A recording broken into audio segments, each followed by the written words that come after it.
जोरदार तालियां बजा करके अपना आशीर्वाद इन दोनों को देने का काम करें। हमारी बेटी, आपकी बेटी रीना सैनी जी, इनको आपका भरपूर आशीर्वाद मिले। राजीव जैन जी को आपका आशीर्वाद मिले। मैं आप लोगों के बीच में ये अपील करने के लिए आया कि ये 10 तारीख को जो चुनाव होने जा रहा है, एक एक वार्ड हमारे 23 प्रत्याशी हैं, जिसमें 22 पार्षद और एक मेयर प्रत्याशी है। ये 23 के 23 कमल के फूल आप सबके आशीर्वाद से सोनीपत के अंदर खिले। मैं आपको विश्वास दिलाता हूँ कि विकास के कामों के लिए ये डबल इंजन की सरकार कोई कमी नहीं रहने देगी। और जो ही यहाँ से ये कमल का फूल खिलेगा, ये ट्रिपल इंजन की सरकार बनेगी। 3 गुना गति से काम करने का कार्य हमारी सरकार करेगी। साथियों, आप सब जानते भी हैं, जब विधानसभा के चुनाव थे उस समय हमने 217 संकल्प लिए थे। अब स्थानीय निकाय के ये नगर निगम के चुनाव हैं, इनके लिए हमने 21 संकल्प लिए हैं। हमारे शहर की व्यवस्थाओं को लेकर के, अन्य सुविधाओं को लेकर के, चाहे पानी की है, गली की है या बिजली की है, इन सब समस्याओं को लेकर के 21 संकल्प लिए हैं। मैं आप लोगों को विश्वास दिलाता हूं, जो संकल्प हमने साथियों विधानसभा के आम चुनाव में 217 लिए थे, उनमें से 63 को हमने पूरा कर दिया है और 153 पर गति से काम चल रहा है। ये बड़े महत्वपूर्ण संकल्प थे। हमने चाहे डायलिसिस को फ्री करने की बात हो, साथियों हमने अपने संकल्प पत्र में कहा था 8 तारीख के बाद आप सबके आशीर्वाद से जब ये सरकार बनेगी तो हरियाणा में जो किडनी का पेशेंट है उसको डायलिसिस कराना पड़ता है, उसका कोई पैसा नहीं लगेगा। साथियों, आज किसी का कोई पैसा नहीं लगता।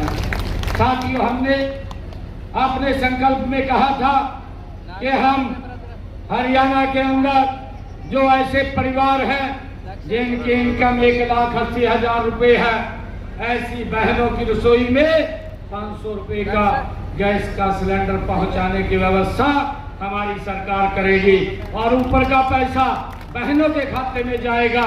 मुझे खुशी है, हमने इसको भी लागू कर दिया है। 248 करोड़ रुपया बहनों के खाते में पहुंचाने का काम ये हमारी सरकार ने किया है। साथियों, मुझे ये भी खुशी है कि हमने बहनों से एक वादा और किया था कि हम 2100 रुपया देंगे। कांग्रेस ने भी, साथियों हिमाचल और पंजाब में आम आदमी की सरकार है, उन्होंने भी वायदे किए थे, 1 पैसा नहीं दिया किसी महिला को, खाली वायदे ही रह गए, घोषणा ही रह गई, बाकी कोई काम नहीं किया। सरकार अगले प्लान के लिए तैयार हो गई है, 5 साल पूरे होने वाले हैं, परंतु मेरी सरकार ने पहले ही बजट के अंदर महिलाओं के लिए 5,000 करोड़ रुपया रिजर्व किया। मुझे खुशी है, मैंने उसमें से 1,048 करोड़ रुपया 2100 रुपए के हिसाब से बहनों के खाते में पहुंचाने का काम कर दिया है।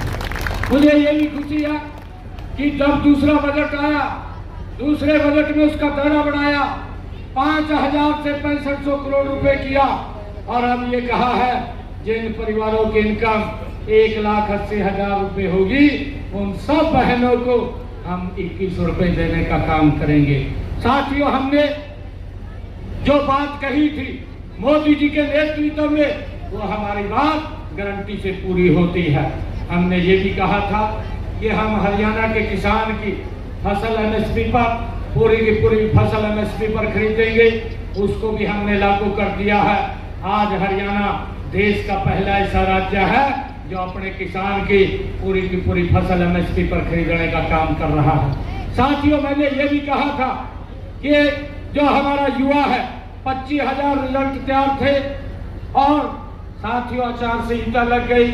हमारे युवा साथी मेरे पास आए, मुझे कहने लगे मुख्यमंत्री जी आप रिजल्ट निकाल दो, हवा चल रही है कि कांग्रेस की सरकार ना जाए। साथियों, मैंने उनको कहा था कि कांग्रेस के लोग ये चीफ इलेक्शन कमीशन पे जाकर के पेश हुए हैं, मेरी शिकायत की है इन्होंने चीफ इलेक्शन कमीशन को कि मुख्यमंत्री रिजल्ट निकाल रहा है, उसको रोका जाए। उन्होंने लेटर एक जारी किया है, मेरे को लेटर भेज दिया कि आप कोई रिजल्ट नहीं निकालेंगे। मैं तो रिजल्ट नहीं निकाल सकता, परंतु एक वायदा जरूर करता हूँ कि 8 तारीख के बाद मैं शब्द बाद में लूंगा, पहले ज्वाइनिंग लेटर आप लोगों को दूंगा, साथियों 25,000 युवाओं को, उसके बाद बिना पर्ची बिना खर्ची के रोजगार देने का काम, सरकारी नौकरी देने का काम ये हमारी सरकार ने किया है। साथियों, हमने जो कहा उसको पूरा किया, नहीं तो अगर कांग्रेस की सरकार होती वो रिजल्ट नहीं निकालती, वो तो ये देखती किसके पास कितना वजन है, कौन बच्चा लगना था कौन नहीं लगना था। जो जिस प्रकार का साथियों नौकरियां बेचने का काम वो लोग करते थे, उसी स्थिति में ये आज उस स्थिति हो जाती, परंतु हमने अपनी बात को पूरा किया है। साथियों, मैं आज आप लोगों के बीच में एक बात और कहना चाहता हूं कि आप यहां से कमल का बटन दबाइए, और मैं आपको विश्वास दिलाता हूं कि मैंने यहाँ सोनीपत के विकास के लिए साथियों पानी की जो बरसाती पानी है उसकी निकासी के लिए यहाँ पर एक बड़ी व्यवस्था खड़ी की जाएगी, जिसके लिए 390 करोड़ रुपया मैंने रिजर्व कर लिया है और यहाँ खर्च करके उसको हम पूरा करवाएंगे। साथियों, इसी प्रकार पानी को स्वच्छता के लिए, पानी के सुदृढ़ीकरण के लिए हमने 50 करोड़ रुपए का प्रावधान किया है, ताकि हम इसको आगे गति से बना सकें। और इसी प्रकार हमने राजदाना के अंदर एक 30 mld की क्षमता का साथियों STP लगाने का काम वो भी किया है, और उसके लिए 90 करोड़ रुपया मैंने रिजर्व किया है। साथियों, हर भवन को हार्वेस्टर के साथ जोड़ने का निर्णय भी हमने किया है, और मैं ये भी बताना चाहता हूँ कि लगभग देवरू के अंदर भी एक नया STP 20 करोड़ रुपए की लागत से वहां पर भी ये बनेगा। साथियों, पानी की स्वच्छता को लेकर के हमारी प्राथमिकता है। हमने कहा है कि माँ गंगा, माँ यमुना के अंदर एक भी बूंद गंदे पानी की नहीं जाएगी, सारे को ट्रीट करके उसमें छोड़ा जाएगा, उसको रीयूज भी किया जाएगा, चाहे एग्रीकल्चर में करें या इंडस्ट्री के अंदर करें या साथियों ग्रीन बेल्ट के अंदर करें, हम उसको रीयूज भी करेंगे। साथियों, मैं आप लोगों को बताना चाहता हूं कि हमने सोनीपत की सुरक्षा और निगरानी के लिए यहाँ पर साथियों 200 करोड़ रुपए की लागत से जो एकीकृत कमांड एवं नियंत्रण केंद्र भी यहाँ स्थापित होगा। यहाँ पर कैमरे लगाए जाएंगे ताकि सुरक्षा की दृष्टि से साथियों उसमें बड़ा सहयोग हो सके, हम उसके लिए काम कर रहे हैं। साथियों, मैं आप लोगों से एक अपील करता हूं कि आने वाली 10 तारीख को आप यहां से एक एक वोट कमल के बटन को दबा करके हमारी प्रत्याशी और हमारे यहां से मेयर प्रत्याशी राजीव जैन जी और रीना सैनी जी, इन दोनों को भारी बहुमत से जिताने का काम करें। और एक और अपील करता हूं आप लोगों से कि हमारे 22 के 22 जो वार्डों के पार्षद हैं वो कहीं भी खड़े हैं, मेरा आग्रह है उन सबको आप मजबूत करने का काम करें।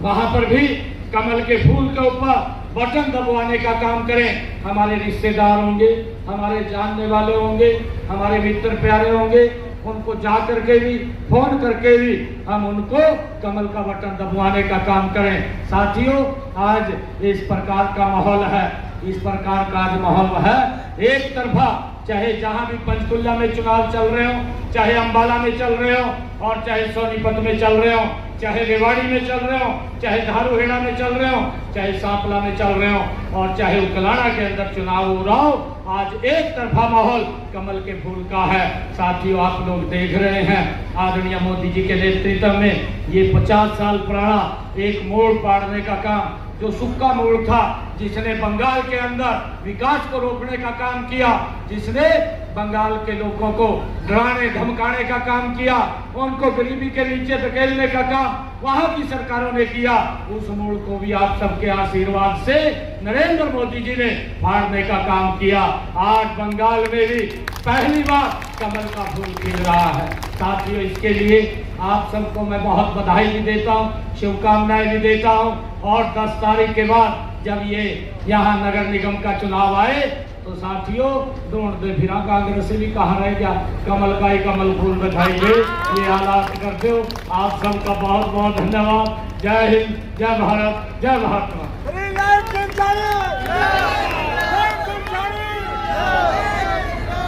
माननीय मुख्यमंत्री जी का बहुत बहुत धन्यवाद। और आप सभी साथियों से निवेदन है कि जय घोष के साथ हम मुख्यमंत्री जी का अभिनंदन करेंगे। नायक जी को जय श्री राम, नायक जी को जय श्री राम। भारत माता की, भारत